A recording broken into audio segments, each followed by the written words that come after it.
Hey, everybody. Thank you so much for joining us. Today is Season 1, Episode 11 of the Surf Sales Podcast. I am joined here again with my good friend and partner in crime, Mr. Scott Leese. Scott's a little bit under the weather for this episode, so you may hear him sort of muting in and out, but he will definitely participate. And then we're also really excited to have Jack with us. We have Jack Kosakowski from the Creation Agency, also skillslab.io. He'll explain what those are. Jack's definitely, it's the one place where I can say, someone's the grandfather of social selling. And they, even though he's not physically older than me, at least emotionally, I think so. He's been doing it. I'm here. So Jack, thank you so much for joining us today. We really appreciate it. Yeah, thanks for having me, guys. I'm excited. Yeah, what's up, Jack? Yeah. So I think, normally we want you to take, 30 seconds to give some context of what is Creation Agency, what do you guys do? Not so much to plug it, but just so that people have context of your frame of reference. So can you tell us a little bit about Creation Agency so they understand? Yeah, so we're a global demand generation marketing agency, and we work with, some of the fastest, companies, the tech companies that are out there. Of course, .ai to name one. Xvoyant, the list goes on, Lead IQ. We work with a lot of these guys to help them kind of scale their demand generation programs, their social visibility. And so we kind of fit in as a part of like their team. I call it your marketing team as a service. But we do work with other enterprise companies, Google. We have Google, IBM. We work with small to large. Really, our whole objective is to innovate the way that people do marketing and sales. And to kind of give them the structure around that. And then some of them we implement that from, and then some we just consult with. So it kind of depends. And then Skills Lab is just the subset media company of that. Yeah, well, I'm gonna change the agenda. But since you brought it up, it feels like a good piece, which is, what is the dynamic between sales and marketing, right? We're into a new decade, right? Depending on whether you believe, which number it falls under, but what's shifting, what's changing? Are they getting along better? Are they still hating each other? What's that look like from your perspective? I think it's from a marketing agency perspective, where we actually get the luxury of working with both sides a lot of times, because, our job is to not, we're hired usually to get you MQLs, and then, the sales team comes over and goes, well, you're getting us MQLs. How do we turn these to SQLs, right? So we kind of sit in the middle a lot of times. And I would say that it's getting better and better because sales is starting to really respect marketing, and they're really coming to marketing and saying, hey, how do I market myself? How do I get better at using marketing as a prospecting technique, right? Because we always laugh about this, right? What's the difference between lead generation and prospecting? I mean, they're the same thing, right? I mean, we're both trying to drum up some demand, and one's just coming from sales, one's coming from marketing. We're both kind of doing the same tactics, right? So yep. I think sales and marketing are kind of coming to a place where sales actually respects marketing, where I don't think they used to. But I think this day and age, you're seeing that with a lot, especially the younger tech companies. But is marketing respecting sales yet? Like that's, I know Scott's going to ask this question, wants to ask this question. Is marketing respecting sales a little bit more? I think so. I think they don't have a choice anymore, right? I think marketing needs sales now. Wait, what were they jealous about though? Why was marketing jealous? I'm telling you right now, like I'm seeing a crazy shift. Like I see them starting to blend because they don't have any other, they don't have any option, right? I mean, a marketing director, a CMO needs a VP of sales, and we're going to get into this, but let's say we want to drive more leads and more demand to a webinar, right? Just use that as an example. Just doing it from the brand channels is not going to get you to where you need to be anymore, right? Like I need to go to a guy that's like Scott Leese and say, hey man, you're our VP of sales. Can you share this out? And can you write a little blurb about why somebody should come sign up for this, right? Like as a marketing department, I'm starting to need sales more than ever, right? I'm starting to need customer success in my team more than ever because the success is really coming from the person these days and not from the brand like it used to. And I think that salespeople, and in particular sales leaders now, the skill set required is changing dramatically, right? 10, 15 years ago when I first got started in sales, like I just had to be a salesperson. That's it. I just had to pick up the phone and smile and dial. Now, I think salespeople need to be marketers. I think they need to be account managers. I think they need to be customer success. And that spills over into their, personal brand or their LinkedIn profile, whatever you want to call it. So I think salespeople have had to pick up some of these skill sets from marketers and customer success folks. But my experience as an operator, as recently as 3 months ago, is from the marketing side, like they've been slower to pick up sales skill sets. So salespeople have swung way this way, to me, my opinion, and marketing people are swinging towards sales a little bit, but it's just been a little bit slower. But I think everybody's going to have to really kind of round it all out. And it's one of the reasons why I think that conversation around, should marketing have a number, right? Not an MQL number, not an SQL number. Like, should we have the same number, the revenue number, right? Like me and the VP of marketing at my company, should we just both be responsible for one number? So I'm curious your take on that. Is marketing ready to sign up for, a revenue number? And if not, are we heading that direction?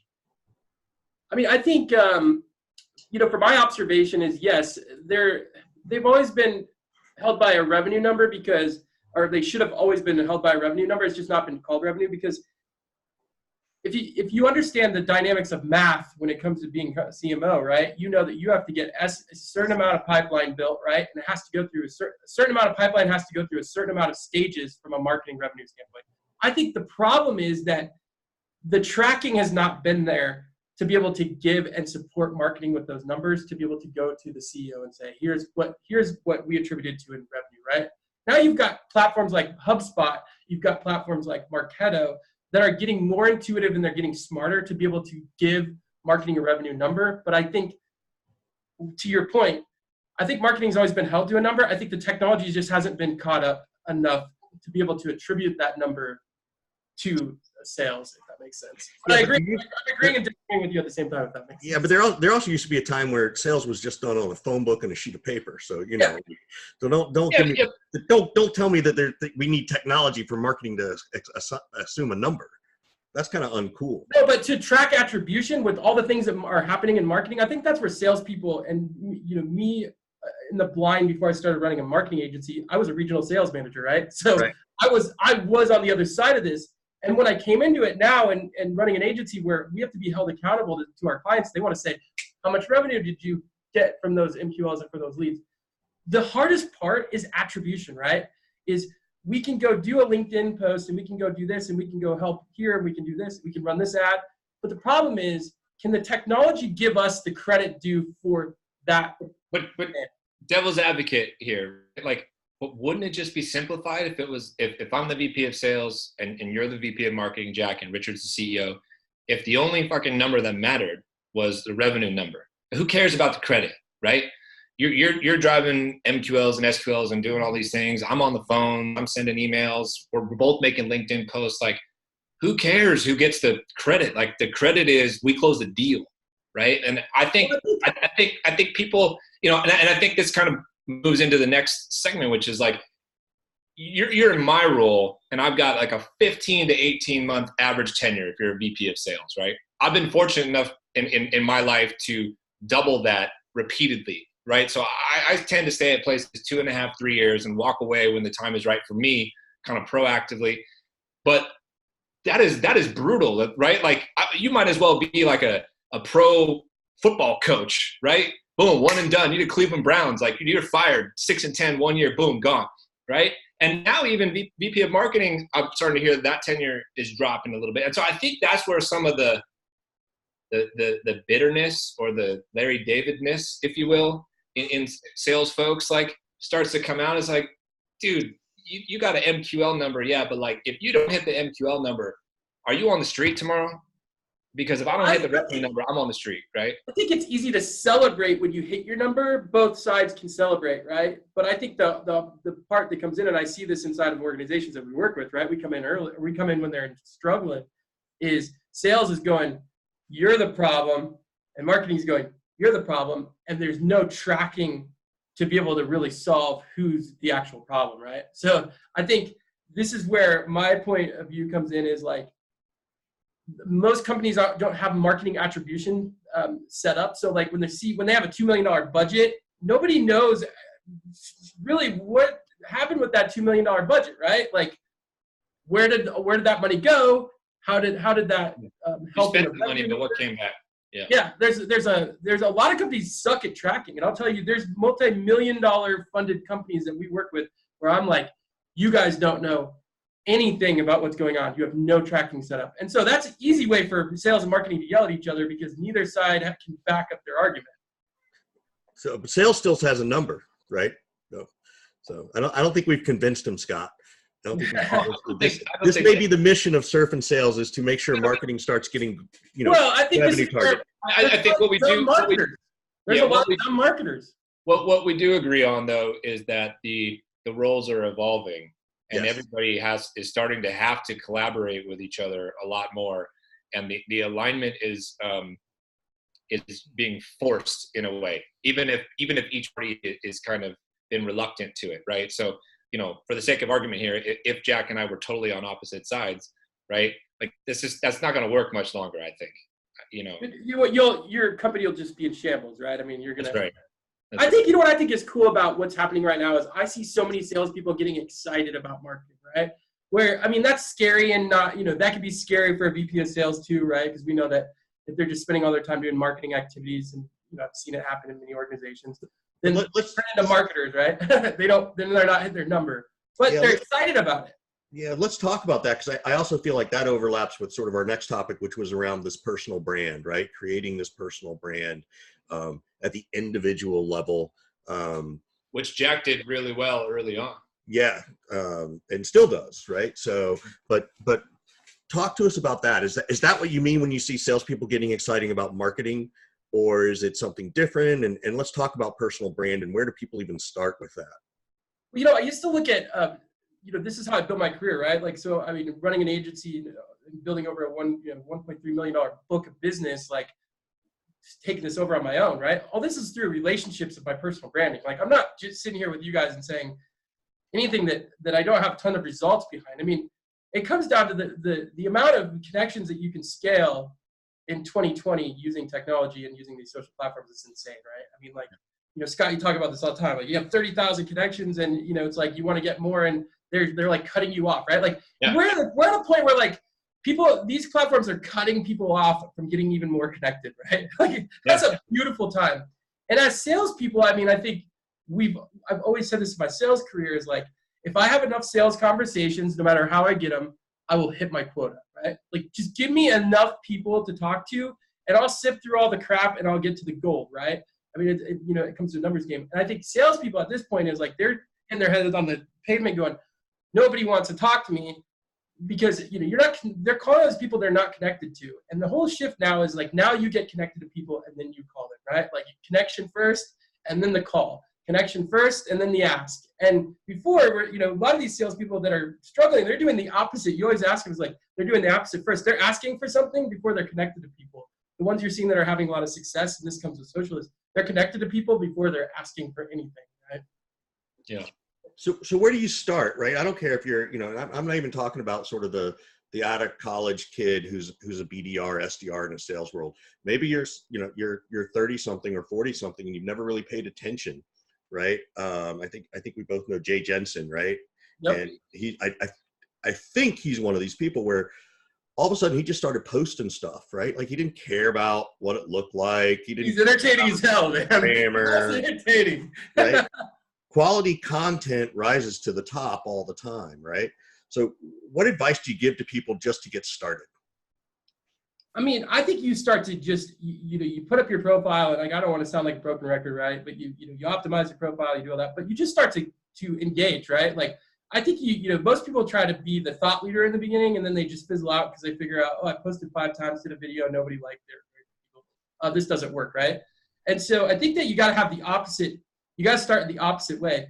You got to start by just going and consuming and engaging with other people that are creators, right? And start to understand how people talk, because there's like a different way of conversation that happens on social media, right? Like, people don't get that. Like, you have to position your copy differently. You have to shorten the way you say something in less words. I've always said that's one of the best things that ever happened to me in sales was I have to write copy on LinkedIn and Twitter because Yeah. I actually I started to say a lot more with less letters, right? And that's when I started to get more effective. But just start to engage with guys that are writing posts, your clients that are writing posts, your prospects, and just start to understand how it kind of works and make engagement a habit first. And then start to worry about, prove out that you've got the habit of actually engaging and getting into conversation, moving conversations offline, and then start to create your own content after you've kind of figured that part out. I think that's where a lot of people go wrong. Don't become a creator until you understand how to engage in the platform and have conversation first. And you'll get ideas from other people, right?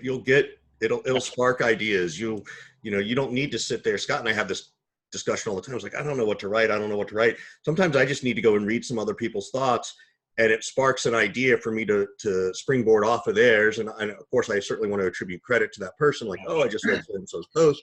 But, I think people also feel compelled to produce stuff every single day. Like, I can feel some of the pressure of that, but if I'm not inspired to write something, like, I don't fucking write anything, because I'm just not that way. Like, I can't say, okay, every day at 2:00, I'm going to write something. I'm going to produce something. Right. And it's like, dude, I don't have a team of 40 content creators like Gary Vee. Okay. Yep. To produce 100 pieces of content every single day and flood the market. Right. Yep. And I don't think you need to. I think there are, I'll say this, I think there's people that are over creating right now, and it actually is hurting their brands. I believe that. I think, Gary Vee's different. The guy, like, he's just really smart, first of all. Like, that's what a lot of people don't give him credit for. Is like, most people don't have the intelligence that he has to even be able to create as much content he does in the first place. The guy's just really smart. And then he's got what you said, a team of 40. But the average everyday person, like, you shouldn't create anything unless you've engaged long enough on the platform to know if it's actually got value or not. That's what you see a lot of the new people that come on LinkedIn. They're like, they start to write stuff. And you're like, how the hell, why would you write that? Like, come on, you're like regurgitating, the same thing everybody else is saying it in a really worse way. It's because they haven't taken the time to go out and actually engage with content and see what's high quality and what's not, and then make a decision as to what they post. If that makes sense. What other things, we always talk about LinkedIn here on Surf and Sales, right? But, should salespeople be Instagramming and sales leaders be Instagramming stuff? Should they be under their personal brand, or should it just be under the company brand? Like, where do you see that sort of coming in these days, right? Or is it just sort of right now, it's still so wild, wild west, you just got to put it out there and see what happens? It is. I think, you have to have a passion for it too. I think that's the thing is, like, don't just be on these social channels to be on them. I mean, what I'm saying is, like, don't think you have to go start creating and taking over time from the revenue needle things, right? The needle moving things. Like, if you're in sales and you're not good on video, don't start creating videos, right? Like, if you're not hitting quota, don't start creating videos. Do not do anything but try to hit quota first, right? That's your job, or you get paid for it. I think there's a lot of salespeople that, I see it all the time. They lose their jobs, right? Because they start to create content and I'm going to become a thought leader, and they end up freaking losing their jobs, right? Because they don't do their job. So your job first, the rest of it second. Stay where your buyers are, and don't get caught up in shiny tools. That's my only advice I can give. I know we're going to be short on time, but let's back up. Let's go back to Jack, right? Because you're sort of seen in this marketing world and thought leader world there, and social selling world and all those things. But where did Jack start? What was Jack's first sales job? Like, what did were you selling Cutco knives? What were you doing? Actually, my first sales job was when I was 16. My grandfather was a direct sales. He made millions from direct sales, and he sold pots and pans, MasterGuard. I don't know if you guys have ever heard of it, but literally, you sell pots and pans in your home. And then he went to selling heat and smoke detectors in people's homes. So he'd drive down the gravel road, knock on your door, and show you a demo.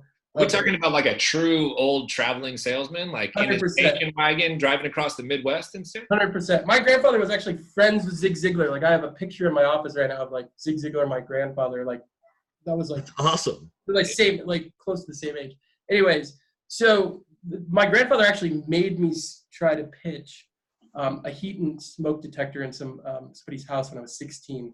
And I said, this isn't the life for me, right? So I went to college, and I said, like, I cannot knock doors and try to get people to, like, buy heat and smoke. I mean, I put $2,000 heat and smoke detector, right, on like a Thursday night while they're eating spaghetti at home.